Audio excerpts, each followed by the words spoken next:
Друзья, смотрите, какая красота у нас получилась. Используем мы оцинкованные цепи вместо водосточной трубы.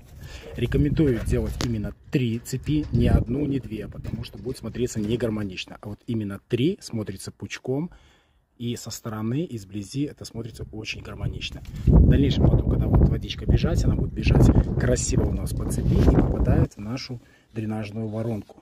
Соответственно, потом водичка убегает уже туда, куда нужно. Смотрится очень классно. Хороший вариант, альтернатива вместо водосточной трубы.